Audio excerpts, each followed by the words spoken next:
Hello everyone, today I'm going to show you how to make crema de fruta. So for that we need Hello everyone, today I'm going to show you how to make crema de fruta.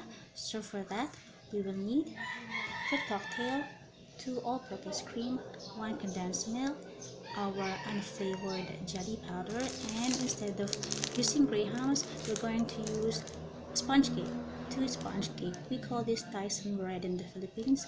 Sa mga kabayan ko, mabibili niyo po itong taisan bread na to sa GC. So ang gagawin po natin crema de fruta ay yung parang crema de fruta na mabibili natin sa Goldilocks. So napaka-easy lang po nito, kaya umpisahan na natin.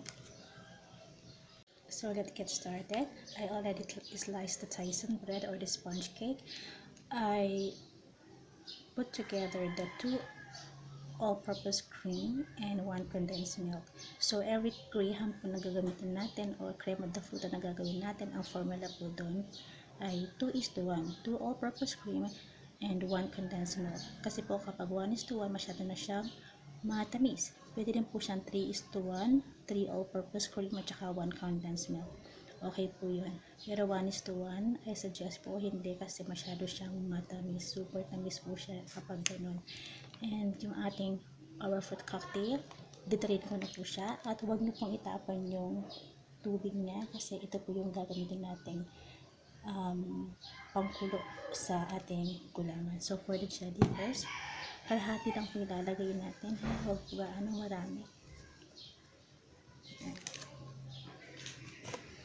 Just need to mix it and then iset aside po natin. Mamaya pakukuluan po natin ito. So for our crema de fruta, let's get started.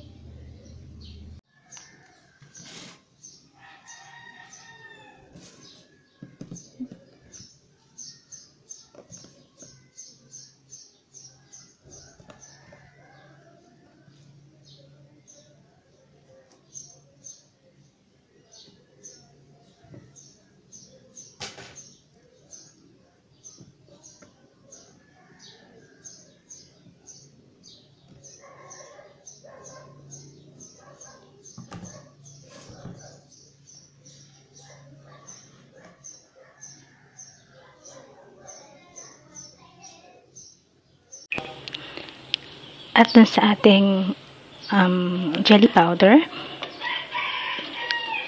pakulin lang po natin siya. Nagdagdag po ako, I added 1 cup of water and just let it boil. Yan, kumukulo na po yung ating gulaman. So, let's turn off the heat now. So, let's put it evenly on our crema de fruta. Kahit na mainit-init pa siya.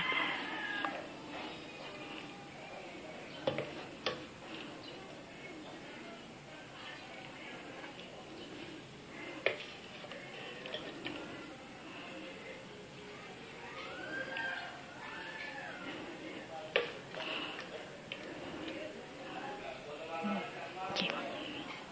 That's enough. So, you just have to cool it down and then put it inside the freezer. Ito na po yung ating crema de fruta. I hope you enjoyed this video. At kung gusto niyo po at nakatulong sa inyo yung video na to, paki-click po yung subscribe at saka paki-like na rin po. Kung may mga katanungan po kayo, don't hesitate to ask and I will be very happy to answer all your questions po. Thank you very much po. Till next time. Bye-bye.